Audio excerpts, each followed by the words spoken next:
An attacker inspired by Islamic State has been shot dead by New Zealand police after going on a stabbing rampage at an Auckland supermarket. At least 6 people have been wounded, 3 critically. Prime Minister Jacinda Ardern says it was a terrorist attack.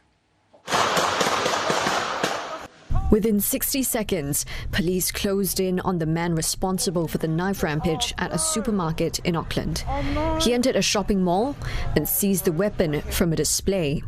He stabbed this woman when she came out. I was going in. I went down to the other end. There was an old gentleman, European man, lying on the ground.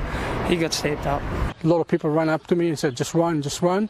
There's a guy there stabbing everyone.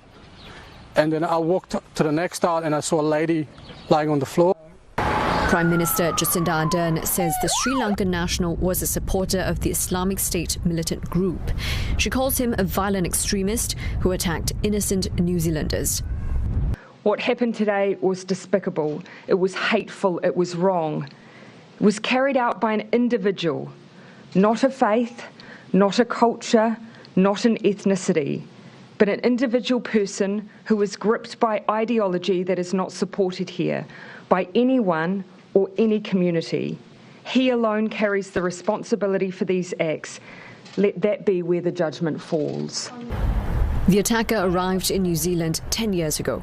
He was a person of interest for about 5 years. Police say he was under round-the-clock surveillance and was killed within a minute of beginning his attack. Ms. Ardern says she was gutted he managed to carry out his hateful assault despite being on a terror watch list. I acknowledge that this situation raises questions about whether police could have done more, whether police could have intervened more quickly. I'm satisfied, based on the information available to me, that the staff involved did not only what we expect they would do in this situation, but did it with great courage.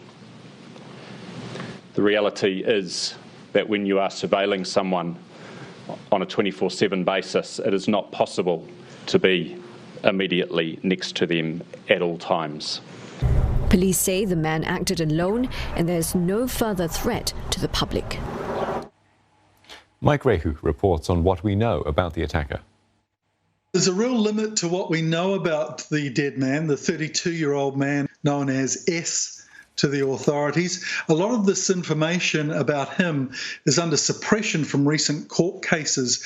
However, there is work going on right now to uplift the suppression orders, allow information to be disseminated as soon as possible. So what we know is in 2017, he was detained after trying to board a flight to Singapore and then allegedly onto Syria to join ISIS.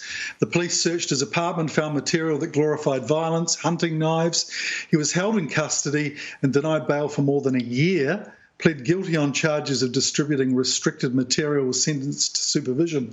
But that did not cease his behaviour. He bought another hunting knife and the behaviour continued. Last year, the Crown had sought to prosecute Mr S under this Terrorism Suppression Act that was released after 9/11 in 2002. A High Court judge ruled that preparing a terrorist attack was not an offence under the legislation.